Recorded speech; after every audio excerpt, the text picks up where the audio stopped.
Hello friends, ಎಲ್ಲರಿಗೂ ನಮಸ್ಕಾರಗಳು. Smitha's magic ಹ್ಯಾಂಡ್ಸ್ಗೆ ನಿಮಗೆಲ್ಲರಿಗೂ ಸ್ವಾಗತ. ನೋಡಿ, ಇವತ್ತು ನಾನು ನಿಮಗೆ ವರಮಹಾಲಕ್ಷ್ಮಿ ಹಬ್ಬದ ಪ್ರಯುಕ್ತ ಲಕ್ಷ್ಮೀ ಅಮ್ಮನವ್ರಿಗೆ ಒಂದು ಪ್ರಿಯವಾದ ವಸ್ತುಗಳ ಬಗ್ಗೆ ಮಾಹಿತಿ ಕೊಡ್ತಾ ಇದ್ದೇನೆ.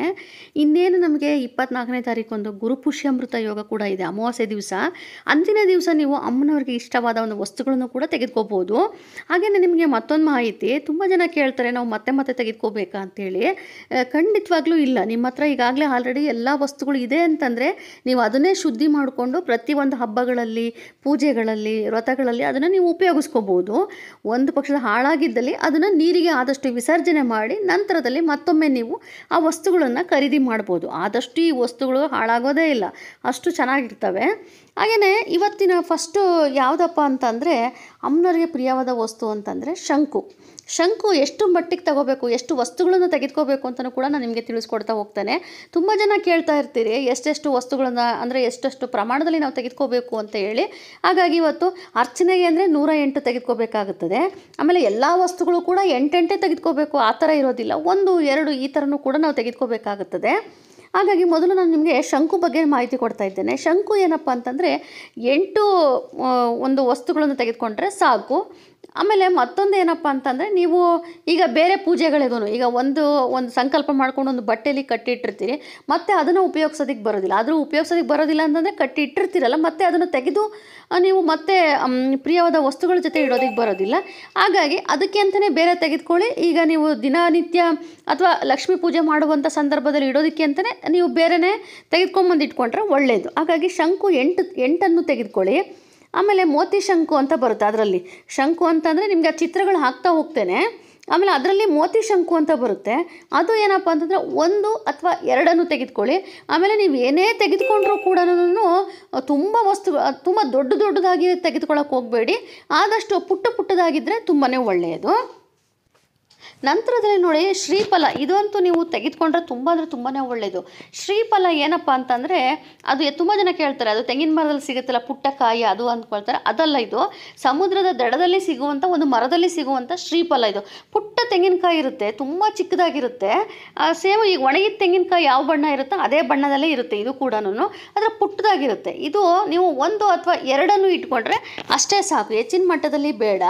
ಅದರ ನಂತರ ಜೋಡಿ ಕೊಂಡಿ ಮುಳ್ಳು. ಈ ಜೋಡಿ ಕೊಂಡಿ ಮುಳ್ಳು ಏನಪ್ಪ ಅಂತಂದರೆ 2 ತೆಗೆದುಕೊಳ್ಳಿ, 2 ಅಥವಾ 4. ಏನಕ್ಕಪ್ಪ ಅಂತಂದರೆ, ಇದನ್ನು ಸಾಮಾನ್ಯವಾಗಿ ಮನೆಗೆ ದೃಷ್ಟಿ ಆಗಬಾರ್ದು ಅಂತೇಳಿ ನಾವು ಈ ಜೋಡಿ ಕೊಂಡಿ ಮುಳ್ಳನ್ನು ತೆಗೆದುಕೊಂಡಿರ್ತೇವೆ. ಇದು ಈ ಸಾಮಾನ್ಯವಾಗಿ ಇದಕ್ಕೆ ಏನಂತಾರೆ ಅಂತಂದರೆ, ಇಂಗ್ಲೀಷ್ನಲ್ಲಿ ಇದಕ್ಕೆ ಬ್ಯಾಟೆಡ್ ರೂಟ್ ಅಂತಲೂ ಕರೀತಾರೆ. ಆಮೇಲೆ ಗರುಡ ಮುಳ್ಳು ಅಂತಲೂ ಕೂಡ ಕರೀತಾರೆ. ಅದೊಂಥರ ತುದಿಗೆ 2 ಮುಳ್ಳಿನ ರೀತಿಯಲ್ಲಿ ಇರುತ್ತೆ. ಹುಲಿ ಉಗುರು ಯಾವ ಥರ ಇರುತ್ತೋ ಆ ರೀತಿಯಾಗಿರುತ್ತೆ. ಇದಕ್ಕೆ ಜೋಡಿ ಕೊಂಡಿ ಮುಳ್ಳು ಅಂತಾರೆ. ನೀವು ದೇವರ ಮನೆಯಲ್ಲಿ ಇಡೋದಕ್ಕೆ ಅಷ್ಟೇ ತೆಗೆದುಕೊಳ್ತಾ ಇದ್ದೀನಿ ಅಂದರೆ 2 ತೆಗೆದುಕೊಳ್ಳಿ ಸಾಕು. ನೀವು ಬಾಗಿಲಿಗೂ ಕೂಡ ಕಟ್ತೇವೆ ಅಂತ ಅನ್ನೋದಾದರೆ ಮತ್ತೆ 2 ತೆಗೆದುಕೊಳ್ಳಿ. ಅಲ್ಲಿಗೆ 4 ಜೋಡಿ ಕೊಂಡಿ ಮುಳ್ಳನ್ನು ನೀವು ತೆಗೆದುಕೋಬೇಕಾಗುತ್ತದೆ. ಇನ್ನು ನವರತ್ನ ಅನ್ನುವಂಥದ್ದು, ಇದನ್ನು ನೀವು ಆರ್ಟಿಫಿಷಿಯಲ್ ತೆಗೆದುಕೊಂಡ್ರೆ ಅಷ್ಟು ನಿಮಗೆ ಅದರಿಂದ ಲಾಭ ಸಿಗೋದಿಲ್ಲ. ಇದನ್ನು ಒರಿಜಿನಲ್ಲೇ ತೆಗೆದುಕೋಬೇಕು. ಇದು ಬೆಳ್ಳಿ ಅಂಗಡಿ ಅಥವಾ ಬಂಗಾರದ ಅಂಗಡಿಯಲ್ಲಿ ಸಿಗುತ್ತೆ. ಇದಕ್ಕೆ ಪ್ರೈಸು ಹೆಚ್ಚು ಕಡಿಮೆ ಒಂದು 1000ವರೆಗೂ ಆಗ್ಬೋದು. ಹಾಗಾಗಿ ತುಂಬ ಚಿಕ್ಕದಾಗಿ ಒಂದು ಬಾಕ್ಸ್ನಲ್ಲಿ ಅವ್ರು ಸಿದ್ಧತೆ ಮಾಡಿರ್ತಾರೆ. ಅದನ್ನು ನೀವು ಒಮ್ಮೆ ತೆಗೆದುಕೊಂಡು ಬಂದು ಇಟ್ಕೊಂಡ್ಬಿಟ್ರೆ ನಿಮಗೆ ಅದನ್ನು ಪ್ರತಿ ಬಾರಿಯೂ ಕೂಡ ನೀವು ಅದನ್ನೇ ಉಪಯೋಗಿಸ್ಕೋಬೋದು. ನೋಡಿ, ಎಡಮುರಿ ಬಲಮುರಿ ಅಂತೇಳಿ ಇರುತ್ತೆ. ಅದು ನಿಮಗೆ ಪ್ರತಿಯೊಂದೂ ಇಮೇಜಲ್ಲಿ ಹಾಕಿರ್ತೀನಿ ಆ ಚಿತ್ರಗಳನ್ನು ನಾನು ನಿಮಗೆ. ಅದು ಎಡಮುರಿ ಬಲಮುರಿ ಏನಪ್ಪ ಅಂತಂದರೆ ಅದು ತುಂಬಾ ಒಳ್ಳೆಯದು. ಅದು ನಮಗೆ ಅಮ್ಮನವರ ಬಳಿ ನಾವು ಇಡುವಂಥದ್ದು, ಅಂದರೆ ಮನೆಗೆ ಯಾವುದೇ ಅಂದರೆ ಎಲ್ಲನೂ ಕೂಡ ಒಂದು ಧನಾತ್ಮಕತೆ ಹೆಚ್ಚಾಗಲಿ ಅಂತ ನಾವು ಅದನ್ನು ಇಟ್ಕೊಳ್ತೇವೆ. ಆಮೇಲೆ ಹಳ್ಳಿಗಳಲ್ಲಿ ಏನಪ್ಪ ಅಂತಂದರೆ, ಹಳ್ಳಿಗಳಲ್ಲೇನು ಸಿಟಿಗಳಲ್ಲೂ ಕೂಡ ಹಿರಿಯರು ಏನು ಮಾಡಿರ್ತಾರೆ ಅಂತಂದರೆ, ಮಕ್ಕಳು ಹುಟ್ಟಿದಾಗ ಚಿಕ್ಕ ಮಕ್ಕಳು ಹುಟ್ಟಿದಂಥ ಮಕ್ಕಳು ಏನಪ್ಪ ಅಂದರೆ ತುಂಬ ಮೈ ಮುರಿತಾ ಇರ್ತಾರೆ.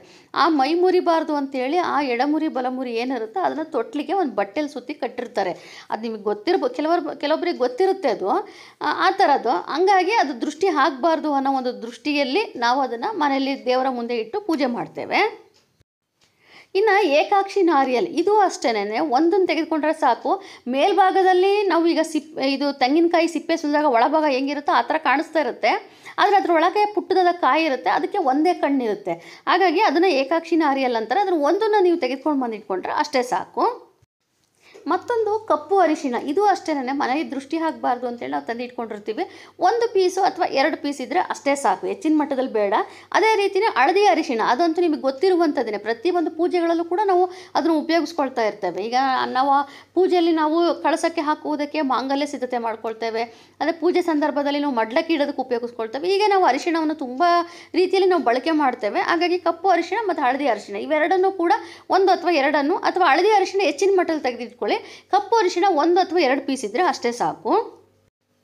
ಇನ್ನು ಕಮಲದ ಬೀಜ ಅಂದರೆ ಲೋಟಸ್ ಸೀಡ್ಸ್, ಅದು ಗೊತ್ತಿರುವಂಥದ್ದೇ ನಿಮಗೆ. ಆ ಕಮಲದ ಬೀಜದಲ್ಲಿ ಆರನೂ ಬರುತ್ತೆ, ಅದರಿಂದ ನಾವು ಅರ್ಚನೆ ಕೂಡ ಮಾಡ್ಬೋದು. ಈ ಕಮಲದ ಬೀಜ ಸಿಂಗಲ್ ಪೀಸಲ್ಲಿ ನೀವು ತೆಗೆದುಕೊಳ್ತೀರಿ ಅಂತಂದರೆ 8 ಬೀಜಗಳನ್ನು ನೀವು ತೆಗೆದುಕೊಳ್ಳಿ. ಹಾಗೆಯೇ ನೀವು ಏನಾದರೂ ಈಗ ಅರ್ಚನೆ ಮಾಡ್ತೀವಿ ಅನ್ನೋದಾದರೆ ನೀವು ಒಂದು ಹಾರ ಬರುತ್ತಲ್ಲ 108, ಅದನ್ನಾದರೂ ನೀವು ತೆಗೆದುಕೋಬೋದು. ಅಥವಾ ಒಂದು ಸಿಂಗಲಲ್ಲೇ 108 ಮಣಿಗಳನ್ನು ಕೂಡ ನೀವು ತೆಗೆದುಕೊಂಡು ಬಂದು ಇಟ್ಕೋಬೋದು. ನಂತರದಲ್ಲಿ ಕವಡೆ, ನಿಮಗಂತೂ ಪ್ರತಿಯೊಬ್ಬರ ಹತ್ರನೂ ಕೂಡ ಇದ್ದೇ ಇರುತ್ತೆ ಕವಡೆ. ನಾನು ನಿಮಗೊಂದು ಹೇಳೋದೇನಪ್ಪ ಅಂತಂದರೆ, ತುಂಬ ದೊಡ್ಡ ಕವಡೆಗಳನ್ನು ನೀವು ತೆಗೆದುಕೊಳ್ಳೋಕೆ ಹೋಗಬೇಡಿ. ಪುಟ್ಟ ಕವಡೆಗಳು, ಅದು ಯಾವ ರೀತಿ ಇರಬೇಕು ಅಂತಂದರೆ ಹಳದಿ ಬಣ್ಣದಲ್ಲೇ ಇರಬೇಕು. ಬಿಳಿ ಬಣ್ಣದ್ದು ನಮಗೆ ಪೂಜೆಗೆ ಯೋಗ್ಯ ಇರೋದಿಲ್ಲ.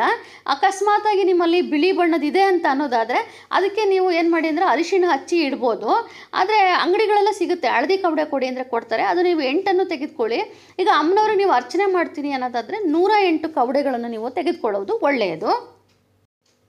ಇನ್ನು ಗೋಮತಿ ಚಕ್ರ, ಅದು ಅಷ್ಟೇ, ಗೋಮತಿ ಚಕ್ರವೂ ಕೂಡ 8 ನೀವು ತೆಗೆದುಕೋಬೋದು. ಅದರಿಂದನೂ ಕೂಡ ನೀವು ಅರ್ಚನೆ ಮಾಡ್ಬೋದು. ಹಾಗೆ ಗೋಮತಿ ಚಕ್ರ ಬೇರೆ ಪೂಜೆಗಳಲ್ಲೂ ನಾವು ಉಪಯೋಗಿಸ್ಕೊಳ್ತೇವೆ, 1, 2 ಇಡ್ತಾ ಇರ್ತೇವೆ. ಹಾಗಾಗಿ ನೀವು 1-2 ಎಕ್ಸ್ಟ್ರಾ ಕೂಡ ನೀವು ಅದನ್ನು ತೆಗೆದುಕೊಂಡು ಬಂದು ಇಟ್ಕೋಬೋದು. ಇನ್ನು ನಂತರದಲ್ಲಿ ನಿಮಗೆ ಗೊತ್ತಿರುವಂಥದ್ದು ವಿಚಾರನೇ ಜಾವತ್ ಪೌಡರ್. ಈ ಜಾವತ್ ಪೌಡರ್ ಅಂತೂ ನಾವು ಪ್ರತಿಯೊಂದು ಪೂಜೆಯಲ್ಲೂ ಕೂಡ ಉಪಯೋಗಿಸ್ಕೊಳ್ತೇವೆ. ಈಗ ರಂಗೋಲಿ ಹಾಕಿರ್ತೇವೆ, ರಂಗೋಲಿ ಮೇಲೂ ಕೂಡ ನಾವು ಆ ಪೌಡ್ರನ್ನ ಹಾಕಿರ್ತೇವೆ, ದೀಪದಲ್ಲೂ ಕೂಡ ನಾವು ಆ ಪೌಡ್ರನ್ನ ಹಾಕ್ತಾ ಇರ್ತೇವೆ.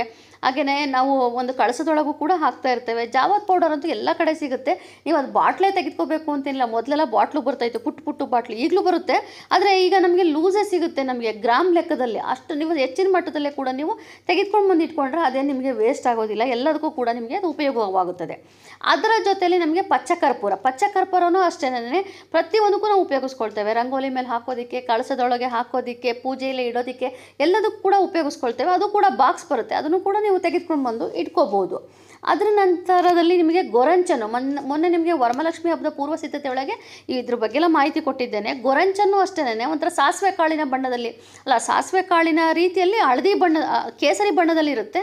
ಅದನ್ನು ಅಷ್ಟೇ, ಒಂದು ಬಾಕ್ಸನ್ನು ನೀವು ತೆಗೆದುಕೊಂಡು ಬಂದು ಇಟ್ಕೊಂಡ್ಬಿಟ್ರೆ ನಿಮಗೆ ತುಂಬ ಬಾರಿ ಅದು ಉಪಯೋಗವಾಗುತ್ತದೆ. ಇದಿಷ್ಟು ನೀವು ವಸ್ತುಗಳನ್ನು ತೆಗೆದುಕೋಬೇಕಾಗಿರುವಂಥದ್ದು. ಇದ್ರ ಜೊತೆಲಿ ಲಕ್ಷ್ಮೀ ಯಂತ್ರ ಒಂದೇ ತೆಗೆದುಕೊಳ್ಳೋದು, ಅದು ನಿಮಗೆ ಈಗಾಗಲೇ ಎಲ್ಲ ಪ್ರತಿಯೊಬ್ಬರ ಹತ್ರನೂ ಇರುತ್ತೆ ಅದು. ಹಾಗಾಗಿ ಅದ್ರ ಬಗ್ಗೆ ನಾನು ಹೆಚ್ಚಿನ ಮಾಹಿತಿ ನಿಮಗೆ ನನಗೆ ಕೊಟ್ಟಿಲ್ಲ. ಇನ್ನು ಬಳೆಗುಚ್ಚು, ಅದು ಹಳದಿ ದಾರ ತೆಗೆದುಕೋಬೋದು, ಕೆಂಪಾದರೂ ತೆಗೆದುಕೋಬೋದು, ಹಸಿರು ಬಣ್ಣದಾದರೂ ತೆಗೆದುಕೋಬೋದು, ಯಾವ ಬಣ್ಣದಾದ್ರೂ ಕೂಡ ನೀವು ಆ ಬಳೆಗುಚ್ಚನ್ನು ನೀವು ತೆಗೆದುಕೊಂಡ್ಬಂದು ಇಟ್ಕೋಬೋದು. ಕೊನೆಯಲ್ಲಿ ಏನಪ್ಪ ಅಂತಂದರೆ ಗುಲ್ಗಂಜಿ. ಈ ಗುಲ್ಗಂಜಿನ ನೀವು ಒಂದು ಅಮ್ಮನವರ ಪ್ರಿಯದ ವಸ್ತುಗಳ ಜೊತೆ ಇಡ್ತೀನಿ ಅಂದರೆ 21 ಸಾಕು. ಅದೇ ಇದನ್ನು ನೀವು ಅರ್ಚನೆ ಮಾಡ್ತೀವಿ, ಆ ಥರ ನೀವು ಸ್ವಲ್ಪ ಹೆಚ್ಚಿನ ಮಟ್ಟದಲ್ಲಿ ತೆಗೆದುಕೊಳ್ತೀವಿ ಅಂತಂದರೆ ನೀವು ಅದನ್ನು ಗ್ರಾಮ್ ಲೆಕ್ಕದಲ್ಲಿ ತೆಗೆದುಕೊಂಡು ಇಟ್ಕೋಬೋದು. ಅಂದರೆ 108ಕ್ಕಿಂತ ಹೆಚ್ಚಿನ ಮಟ್ಟದಲ್ಲಿ ಇಟ್ಕೋಬೋದು. ನೀವು ಯಾವುದ್ರಲ್ಲೆಲ್ಲ ಅರ್ಚನೆ ಮಾಡ್ಬೋದು ಅಂತಂದರೆ ಕವಡೆಯಲ್ಲಿ ಮಾಡ್ಬೋದು. ಆಮೇಲೆ ಇದು ಏನಪ್ಪ ಅಂತಂದರೆ ಬಳೆಗುಚ್ಚಿನಲ್ಲಿ, ಅಂದರೆ ಬಳೆಗಳಲ್ಲಿ ಕಲರ್ ಬಳೆ ಬರುತ್ತೆ, ಅದರಲ್ಲಿ ಮಾಡ್ಕೋಬೋದು. ಆಮೇಲೆ ಕಮಲದ ಬೀಜದಲ್ಲೂ ಕೂಡ ನಾವು ಅರ್ಚನೆ ಮಾಡ್ಕೋಬೋದು. ಆಮೇಲೆ 108 ಕಾಯಿನ್, 5 ರೂಪೀಸ್ ಕಾಯಿನ್, ಅದನ್ನು ಜೋಡಣೆ ಮಾಡಿ ಇಟ್ಕೊಂಡು ಮಾಡ್ಬೋದು. ಅಥವಾ ಕುಬೇರ ಕಾಯಿನನ್ನು ನೀವು ತೆಗೆದುಕೊಂಡು ಅದರಲ್ಲೂ ಕೂಡ ನೀವು ಅರ್ಚನೆ ಮಾಡ್ಬೋದು. ಈ ರೀತಿಯಾಗಿ ನೀವು ಅರ್ಚನೆಗೆ ಹೆಚ್ಚಿನ ಮಟ್ಟದಲ್ಲಿ ನೀವು ತೆಗೆದುಕೊಂಡು ಬಂದು ಇಟ್ಕೋಬೋದು. ಇದಿಷ್ಟು ವಸ್ತುಗಳು. ಇದರಲ್ಲಿ ಇನ್ನೂ ಮತ್ತೆ ಮನೇಲಿ ಸಿಗುವ ವಸ್ತುಗಳು ಅಂತಂದರೆ ಚಕ್ಕೆ ಮತ್ತು ಲವಂಗ, ಜೊತೆಲಿ ಏಲಕ್ಕಿ, ಇದೆಲ್ಲ ಸ್ವಲ್ಪ ಮಟ್ಟಿಗೆ ಒಂದೊಂದು 4-5 ಆ ಥರದನ್ನು ನೀವು ತೆಗೆದುಕೊಂಡು ಇಟ್ಕೊಂಡ್ರೆ ಸಾಕು. ಅದನ್ನು ಮತ್ತೆ ನೀವು ರೀಯೂಸ್ ಮಾಡ್ಬೋದು. ಪೂಜೆ ಎಲ್ಲ ಆದಮೇಲೆ ನೀವು ಅದನ್ನು ಅಡುಗೆಗೆ ಉಪಯೋಗಿಸ್ಕೋಬೋದು. ಇದರ ಜೊತೆಯಲ್ಲಿ ಇನ್ನೂ ಹೆಚ್ಚಿನ ಮಟ್ಟದ್ದು ಅಂದರೆ ಅಡಿಕೆ, ಅದು ಗಟ್ಟಿ ಅಡಿಕೆ, ಗಣಪತಿ ಅಡಿಕೆ ಅಂತಲೂ ಕೂಡ ಅಂತಾರೆ. ಆ ಥರ ಗಟ್ಟಿ ಅಡಿಕೆಗಳು, ಅದ್ರ ಜೊತೆಲಿ ಅಮ್ಮನವರ ಪಾದ, ಈ ರೀತಿಯಾಗಿ ನೀವು ಇನ್ನೂ ಹೆಚ್ಚಿನ ಮಟ್ಟದಲ್ಲಿ ಕೆಲವೊಂದು ವಸ್ತುಗಳನ್ನು ನೀವು ತೆಗೆದುಕೋಬಹುದು. ಹಾಗೆಯೇ ಇನ್ನೇ ನಮಗೆ ಗುರು ಪುಷ್ಯಾಮೃತ ಯೋಗ ಬರ್ತಾ ಇದೆ, ತುಂಬ ವಿಶೇಷವಾಗಿ ಅಮಾವಾಸ್ಯೆ ದಿವಸ ಬರ್ತಾ ಇರುವಂಥದ್ದು. ಯಾರ ಹತ್ರ ಯಾವ ವಸ್ತುಗಳಿಲ್ವ ಆ ವಸ್ತುಗಳನ್ನು ಅವತ್ತಿನ ದಿವಸ ನೀವು ತೆಗೆದುಕೊಳ್ಳಿ, ತುಂಬ ಒಳ್ಳೆಯದು. ಸೊ ಇವತ್ತು ನಾನು ನಿಮಗೆ ತಿಳಿಸ್ಕೊಟ್ಟಿರುವಂಥ ಮಾಹಿತಿಗೆ ದಯವಿಟ್ಟು ಆದಷ್ಟು ಶೇರ್ ಮಾಡಿ, ಲೈಕ್ ಮಾಡಿ, ಕಮೆಂಟ್ ಮಾಡಿ, ಹಾಗೆಯೇ ಸಬ್ಸ್ಕ್ರೈಬ್ ಮಾಡ್ಕೊಳ್ಳಿ. ಥ್ಯಾಂಕ್